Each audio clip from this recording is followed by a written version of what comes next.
Hey guys, Miss Cote here, and this is episode number 4 of the Cell Unit. This will be the first in a series of videos focusing on the cell transport chapter, which is chapter 7 in our book. In the tour of the cell videos, we went through each of the major organelles in a eukaryotic cell. I basically went over the structure and function of each and alluded to the fact that we would look at the organelles in more detail when we got to certain topics about the cell. So here we are, dealing with the first organelle in more detail, which is the cell membrane. It's the boundary that separates the cell from the external environment. However, the cell still needs to bring in nutrients and remove wastes, but materials cannot just pass through the membrane whenever they want. So the cell membrane regulates what comes in and what goes out. We call this selective permeability. In this episode, we'll look at the cell membrane in more detail. Hopefully, a deeper understanding of the structure will help you to better understand the processes of cell transport. So let's get started. We've already learned back in biochemistry that cell membranes are made of lipids, more specifically, phospholipids. If you recall, phospholipids are composed of a glycerol molecule covalently bonded to 2 fatty acids and the phosphate group. This gives the overall structure 2 different regions. The fatty acid tails are hydrophobic, they don't like water, while the phosphate head region is hydrophilic. This part loves the water. You may see this referred to as being amphipathic, with amphi meaning both. So when you place a whole bunch of phospholipid molecules in an aqueous environment, they're going to rearrange themselves to form 2 layers that look like this. The parts that like the water are going to face the water, while the parts that don't like water are going to keep themselves as far away from the water as they can. We call this structure a phospholipid bilayer, bi meaning 2, so 2 layers of phospholipids. But we should also know that the cell membrane is more complicated than just being made of phospholipids. It looks like this. Lots of stuff going on here. In addition to the phospholipids, we have various proteins that are represented in purple, carbohydrate chains represented in green, and cholesterol molecules that are also represented in yellow since they are part of the lipid family.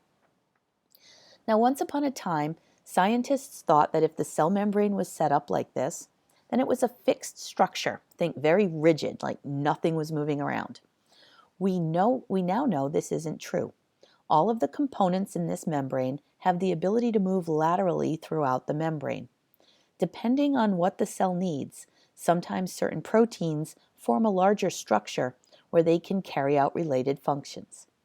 Even the phospholipids themselves have been known to flip-flop from one side of the membrane to the other, moving from the outside layer to the inside layer. Because of what we now know, the cell membrane is often called a fluid mosaic model. Fluid because of the constant movement, and mosaic because of the various proteins embedded within the membrane. One of the biggest pieces of evidence to support the fluid mosaic model comes from research from Johns Hopkins University. Researchers took a mouse cell and a human cell and labeled their membrane proteins so they could tell which ones were from the mouse, pictured here in pink, and which ones were from the human, pictured here in purple. Then they fused the 2 cells, creating a hybrid. Now, if the proteins in the membrane were fixed, meaning that they did not have the ability to move about, what do you think the resulting cell would look like? Probably something like this, and please excuse my stupid drawing, with half of the hybrid cell only containing pink proteins and the other half of the cell only containing purple proteins. However, the hybrid cell ended up looking like this, where the mouse and human proteins were actually mixed together. This experiment provided evidence for the model of the cell membrane being fluid, hence the fluid mosaic model.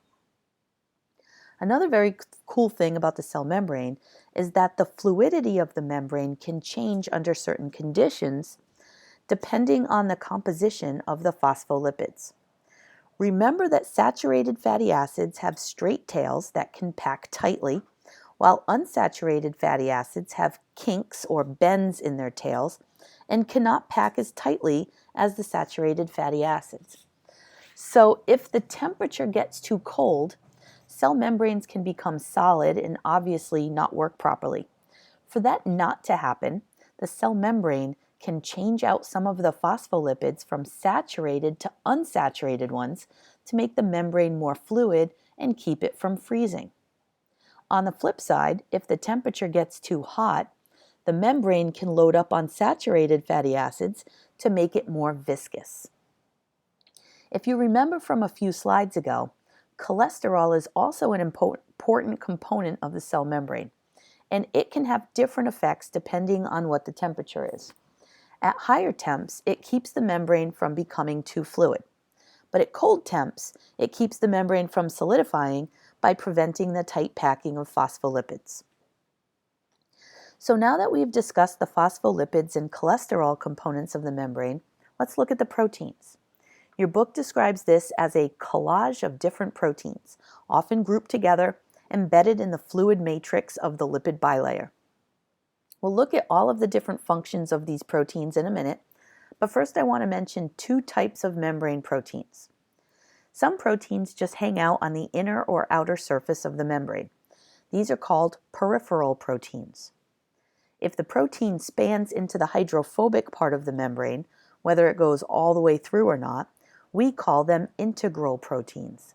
Since this one stretches across both sides of the membrane, then it's called a transmembrane protein. To keep these proteins anchored in the membrane, we need certain amino acids in certain places. The parts of the protein that are in the aqueous solution, or at the heads of the phospholipids, will contain the polar amino acids, where the part of the protein that spans the inside of the membrane will contain hydrophobic amino acids. Let's look at the various functions that these membrane proteins can have. The first is transport. As we'll see in the next two videos, some molecules that need to get into or out of the cell are not able to on their own, either because they may be charged or polar. In these cases, a transmembrane protein with a hydrophilic channel will allow the molecules to pass through, shielding them from the hydrophobic interior of the membrane. Other times, proteins can move molecules across the membrane by changing shape, sometimes requiring energy to accomplish this. Proteins in the membrane can act as enzymes to catalyze reactions, and multiple enzymes will be next to each other if this is a multi-step pathway. We'll see examples of this in cellular respiration and photosynthesis. Signal transduction pathways involve membrane proteins, we call these receptors, where a signal will bind the protein on the outside of the cell, and this will trigger a series of events on the inside of the cell. We'll look at the different type of receptors probably in the spring.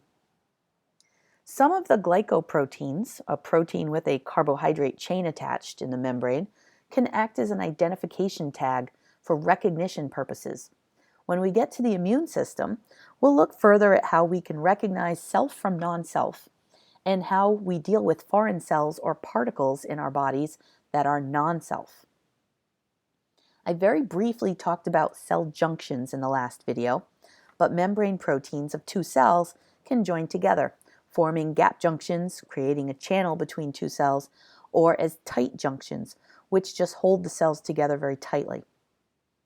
And finally, the job of some of these proteins are to attach to fibers in the cytoskeleton or extracellular matrix to either maintain the shape of the cell or to anchor the protein in a specific location in the membrane.